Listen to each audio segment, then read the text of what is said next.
Hi, I'm David Young. I'm the Executive Director of Cliveden, a National Trust historic site in right on the cusp of Germantown in Mt.Airy on Germantown Avenue. Many of you know us from hosting Mt.Airy Day or Philadelphia's loudest block party, the Battle of Germantown, as part of the Revolutionary Germantown Festival.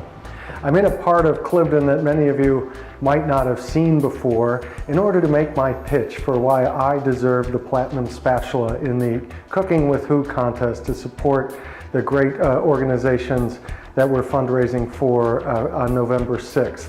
Lutheran Theological Seminary, Aubrey Arboretum, one of Cliveden's partners in the historic Germantown Consortium, and East Mt.Airy Neighbors, which is the neighborhood association that Cliveden works very closely with on a number of initiatives, including Mt.Airy Day.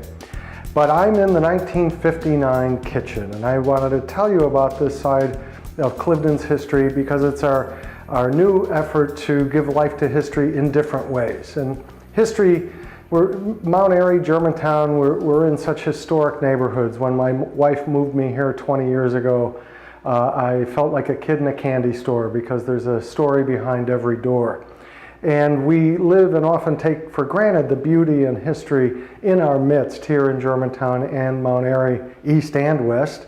And it's important to take a look at history from a variety of perspectives. At Cliveden we have a saying, it's actually adapted from a Zimbabwean proverb: "The lion will be king of the jungle until the lamb writes the history." In other words, history depends on where you're standing. And right now I'm standing in the 1959 kitchen at Cliveden. We actually have three kitchens at Cliveden, one from the 1760s, one from the 1860s, and now one from 1960. And in this kitchen, I was thinking a little bit about the sort of recipes I would select to be part of the fundraiser Cooking with Who on November 6th. And on one hand, I thought maybe something from the local history like catfish and waffles, which was a traditional Wissahickon tavern dish. But I selected something that's a bit more family-oriented from my own family because my mother used to make chicken pot pie for me, frozen chicken pot pie from the banquet freezer section, and you'd put it in the oven on a cookie sheet, and frequently it burned the roof of my mouth because I was so eager to eat chicken pot pie straight from the oven. When my wife Sloan moved me to Philadelphia in 1994, which again is the best thing that ever happened to me, we found a way to make chicken pot pie from home, and I don't make the recipe nearly enough, but it's essentially a rainy day or a snow day recipe with everything in the house: a whole chicken, a variety of vegetables, spices that can vary from what's in the cabinet to what can be bought at the co-op or the grocery store. But comfort food and the sort of way to involve the entire household in a meal is really what reminds me of cornbread chicken pot pie, which Sloan and I have made a number of times in our own house in the Bluebell Hill section of Philadelphia, which some say is Germantown, some say is Roxborough, and some say is Mt.Airy.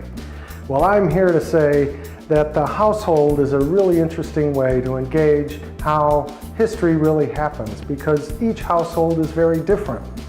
And at Cliveden, you're used to seeing colonial architecture and fabulous grounds and really old trees and Washington slept here plaques. But you often see things that you might not have noticed because history depends on where you're standing and what your perspective is.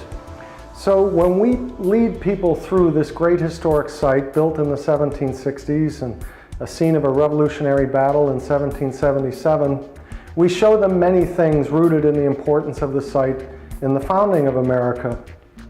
But then we bring them here into the 1959 Chu family kitchen. It's one of the three kitchens, but it's the one that gets more oohs and ahs than anything. You think the blood on the wall or the musket ball marks would get people excited, even the Louis Vuitton trunk.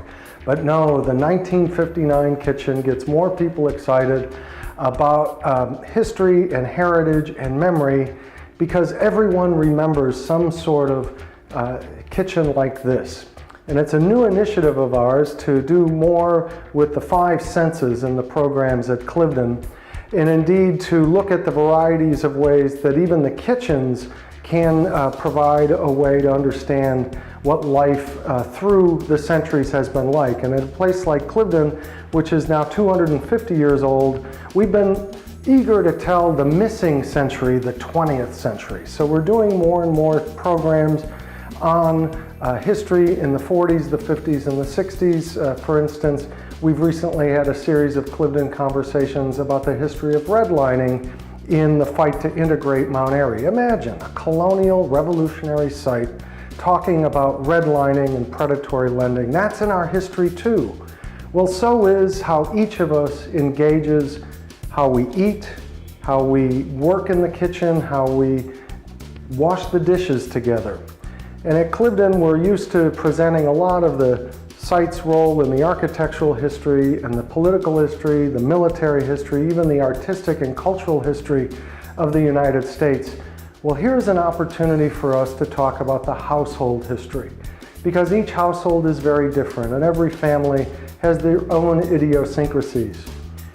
But this kitchen has some really idiosyncratic elements. The top of the line appliances like Frigidaire and Sunbeam and KitchenAid. It's even got a terrific way to plan the kitchen of the future from the Sears catalog. Notice the colors and how wonderfully vibrant these are.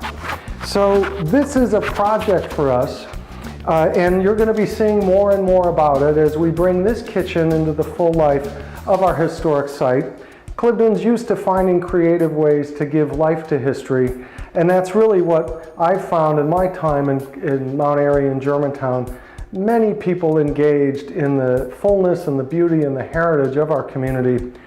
But I really brought you in here because I want your vote in the Cookin' with Who contest, because wouldn't a platinum spatula look absolutely fabulous on this top of the line, new tone stove and set? I think the platinum spatula, whatever you think of cornbread chicken pot pie, deserves a place in the heritage of East Mt.Airy. So I hope you'll join me and give life to history with a full meal and a glass of wine tonight for November 6th as we raise money for some terrific organizations doing wonderful work to give life to our communities. Thank you very much.